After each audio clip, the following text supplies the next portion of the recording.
안녕하세요. EGS 엔지니어링입니다.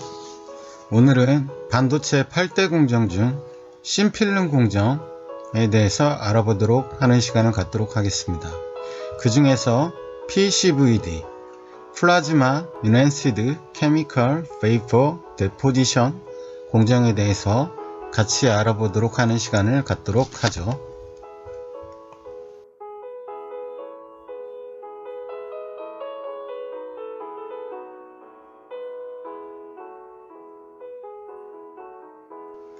자, 이번 장은 CVD 공정이 스텝 바이 스텝으로 MEMS 공정 어느 부분에 적용되는지에 대해서 설명하고 있는 도식도입니다.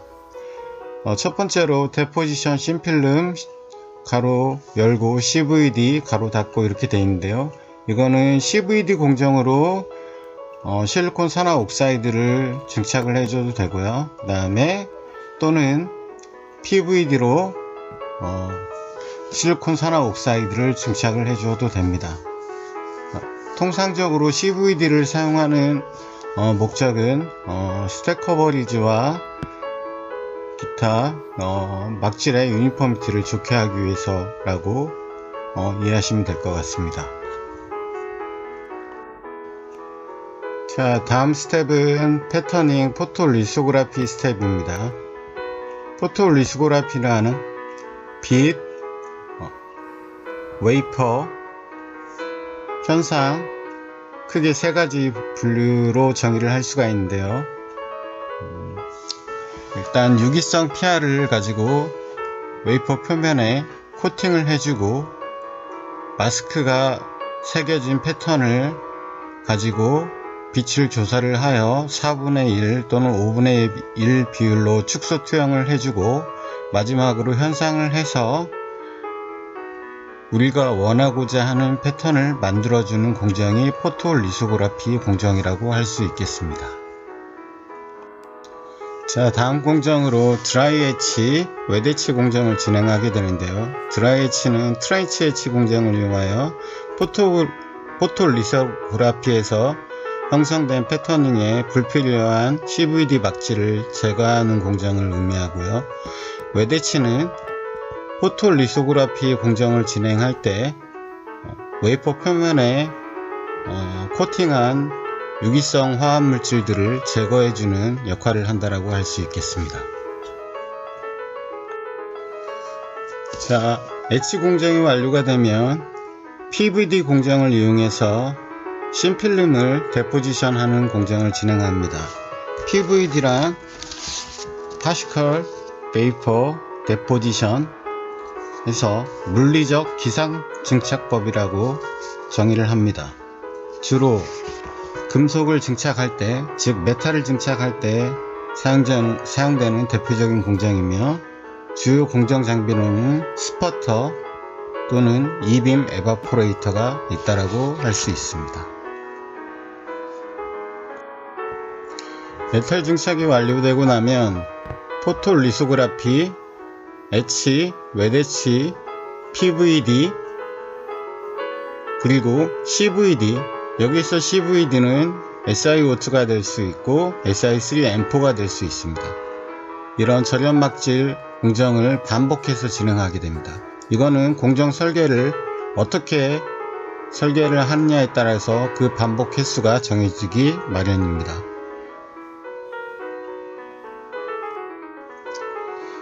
마지막으로 공정을 반복 진행하고 난 이후에 원하는 패턴의 모양을 만들어냈으면 불필요한 물질들을 제거하는 공정 순서를 진행하게 되어 있습니다. 여기에서 불필요한 레이어를 완전 제거해주는 공정을 진행을 하게 됩니다. 진행 장비로는 드라이 에치 장비가 사용이 되겠죠. 자, 에치까지 진행이 완료되고 패턴이 완성된 웨이퍼는 ACI, 즉 애프터 클리닝 인스펙션이라는 검사 진행을 반드시 거치도록 되어 있습니다. ACI 인스펙션을 하게 되면 웨이퍼의 팹내 일드, 즉 수율을 예측할 수 있게 되고 차후 EDS 수율까지 예측할 수 있는 정도의 판단을 할 수가 있게 되겠습니다. 이렇듯 메인팩 공정이 완료된 웨이퍼는 백엔드 EDS로 이동하여 웨이퍼의 정기적인 특성, 물리적인 특성을 검사하게 되어 있습니다. 따라서 최종 EDS 검사를 통해서 즉 우리가 말하는 수율, 일드가 결정되게 되겠습니다. EDS 검사가 완료된 웨이퍼는 굿다이만 소팅하여 웨이퍼를 칩 단위별로 절단하는 공정을 진행하게 됩니다. 이렇듯 양불 판정을 하여 양품인 칩, 즉 센서는 패키징을 진행하도록 되어 있습니다. 패키징의 종류는 여러가지 많이 있지만 현재 가장 많이 사용되는 방식은 WLP 방식이며 정확하게 말하면 WLCSP라고 합니다.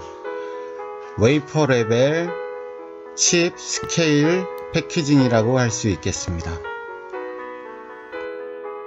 패키징의 방식에 따라서 여러가지로 분류가 되는데 1970년대 페어차일드라는 회사에서 처음 발견된 패키징 방식은 웨이퍼 패드에 직접적으로 컨택하는 방식이었으며 현재 WLP 방식은 리플로 공정을 이용하여 솔더볼과 패드가 컨택하는 방식이라고 생각하시면 되겠습니다.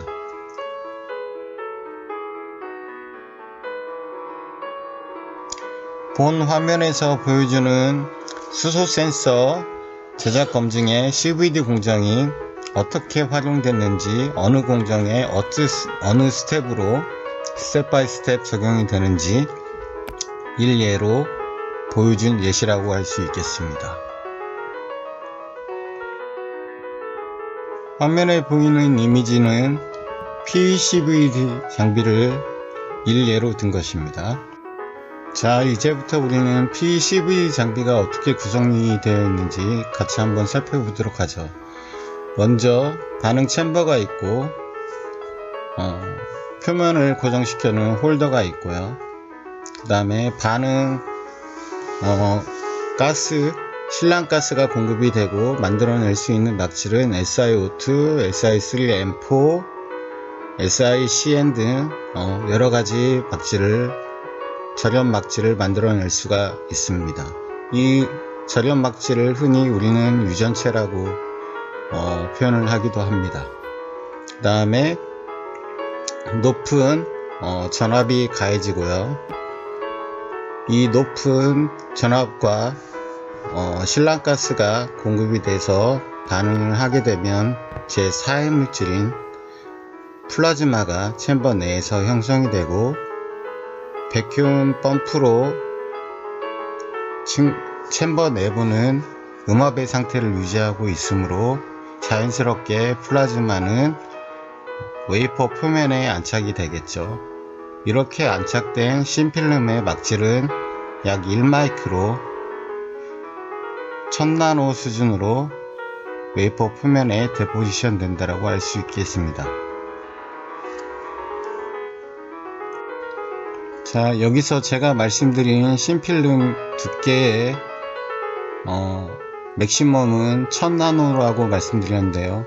이거는 맥시멈이고 유저가 원하는 사용에 따라서 베리어블하게 두께는 조정이 가능합니다. 그 다음 중요한 게 RF 파워인데요. 그 방식이 DC냐 또는 AC 파워냐에 따라서 공정의 사용 빈도와 용도가 달라진다고 할 수 있겠습니다. DC 같은 경우는 저전압, 저온도 공정에 사용 적당하며 AC 파워 같은 경우는 고전압, 고온도 또는 저전압, 저온도까지 컨트롤이 용이하다고 볼 수 있겠습니다. 즉 AC RF 파워 서플라이를 사용하는 게 공정의 활용 빈도가 높다라고 정의할 수 있겠죠. 자, 영상을 보시는 바와 같이 오버행이라고 표기가 되어 있는데요. 이거는 CVD 공정 파라메타 중에서 가장 중요한 키 파라메타인 스택 커버리지와 연관이 되어 있습니다. 오버행이라고 나와 있다시피 이 90도 버티칼 부분에 패턴이 만들어져야 되는데 사이드 월이 생기면서 위에 구멍은 작게 되고 밑에는 커져가면서 바텀 스택 커버리지와 사이드 스택 커버리지가 달라지는 현상을 보실 수 있겠습니다. 곧 스택 커버리지는 어라이블 레이쇼라고 하는 파라미터와 모빌리티라고 하는 이동 속도 간의 상관성이 있는데요. 그 부분에 대해선 뒷장에 설명드리도록 하겠습니다. 공식은 본문을 참조 부탁드릴게요. 자, 화면에 그림과 같이 오버행이 저렇게 패턴 상부에 두텁게 자리 잡고 있으면 이거를 시각 공정인 드라이치 공정에서 트렌치 H를 해줘서 다 제거를 해줘야 되는데 이방성 시각을 하게 돼 있는데요. 균질하게 드라이치가 안 될 수 있는 문제점이 있겠고, 곧 이거는 CD 크리티컬 디멘전 최소 선폭과 연관성이 있다라고 볼 수 있겠습니다. 그만큼 스택 커버리지는 중요하다라고 생각하시면 될 것 같습니다.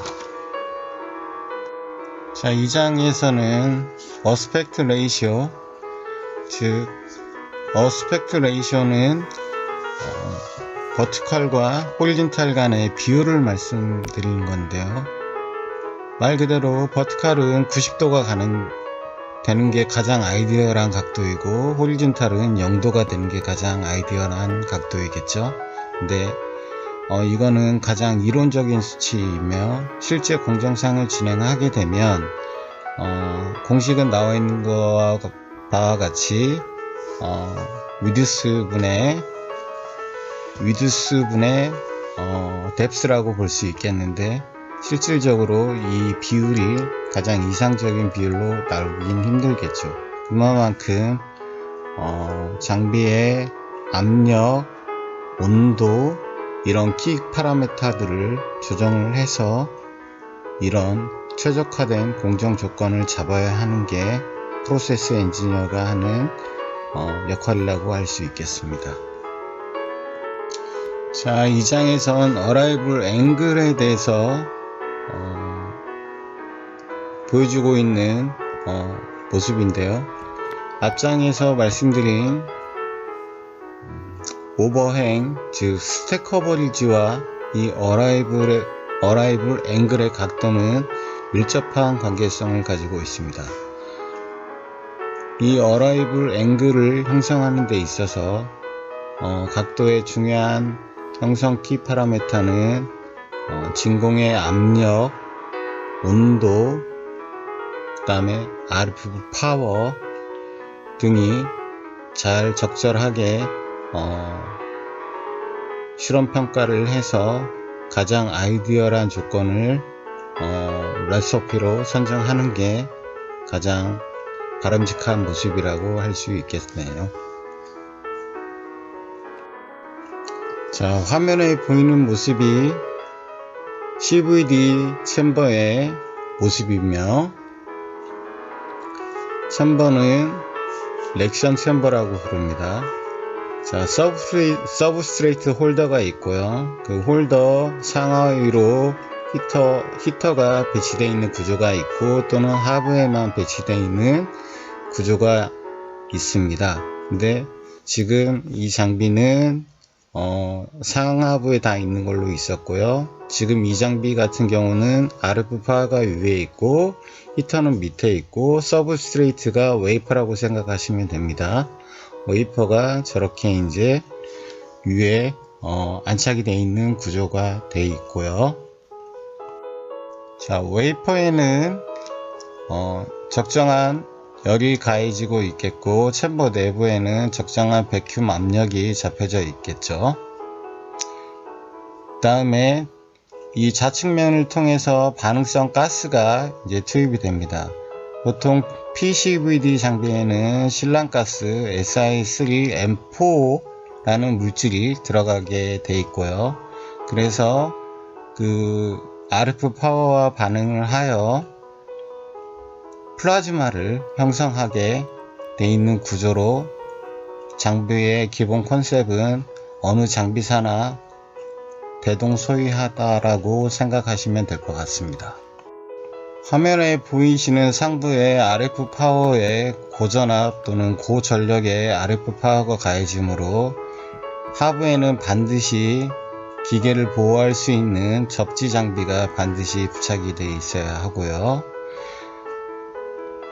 이 반응성 가스는 이 중간에 보이는 이 플라즈마와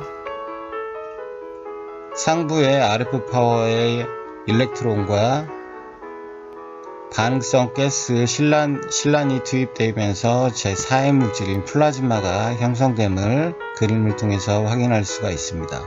그러면 챔버 내부는 백큐음의 상태라고 말씀드렸죠. 그러면서 이 서브스트레이트 위에 웨이퍼 위에 이 신필름 막질이 균일하게 데포지션 됨을 우리는 이 그림을 통해서 확인할 수 있었습니다. 자, 그림의 오른쪽 부분을 보시면 바이 프로덕트라고 되어 있죠. 밑에 그리고 배기가 되는 모습을 확인할 수가 있습니다. 이 배기를 통해서 스크러버를 통해서 최종 환경에 오염 없는 물질들이 배출이 되는 구조로 설계가 되어 있고요. 이 스크러버는 챔버 내부에 Si3M4라는 실란이라는 물질이 들어간다 그랬죠. 그러면 N하고 F, 즉 질소와 플로우린을 분리해주는 제너레이터가 전압을 공급해주게 됩니다. 그러면 이 챔버 내부에 불활성 기체인 더스트라든지 N과 F의 성분이 남아있지 않고 배기를 통하고 스크러버를 통해서 환경에 무해하게 연소시켜서 배출하는 방식으로 장비는 구성이 되어 있습니다. 자, 여러분, 이 그림의 챔버의 도식도를 계속 보여드리는 이유 중에 하나는 챔버가 어떻게 구성이 되어 있고 챔버에 어떤 가스가 어떻게 투입이 되면서 가스가 투입될 때 히팅이 돼서 투입되는 구조가 있고, 그 다음에 히터가 상하부에 부착되어 있는 장치도 있고, RF 파워가 DC인 것도 있고 AC인 것도 있고, 이런 장비사들마다 사용 또는 공정의 사용 용도에 따라서 장비의 컨셉이 이렇게 달라진다라고 할 수 있겠습니다. 따라서 우리는 이 장에서 알고자 하는 것은 신필름 막질이 어떤 메커니즘에 의해서 어떤 가스에 반응을 해서 PCVD란 공정을 이용해서 어떤 신필름 막질을 만들어낼 수 있는지, 그 다음에 플라즈마란 어떤 메커니즘에 의해서 형성이 되는 건지 알아보도록 하기 위해서 이 도식도를 반복 재생해서 보여드린다라고 할 수 있겠습니다. 이건 순전히 여러분들의 이해를 돕기 위해서 참고하는 것이니 부디 양해 부탁드립니다. 자, 여러분, 긴 시간 지금까지 우리는 화학기상증착법, 그 중에서 PCVD 공정에 대해서 공정과 장비, 그 다음에 장비의 인풋 파라메타가 공정의 아웃풋 파라미터에 어떤 영향을 미치는지에 대해서 간략하게 공부하는 시간을 가져보았습니다. 구독과 좋아요는 저에게 힘이 됩니다. 감사합니다. 여러분, 다음 시간에 또 만나 뵙겠습니다.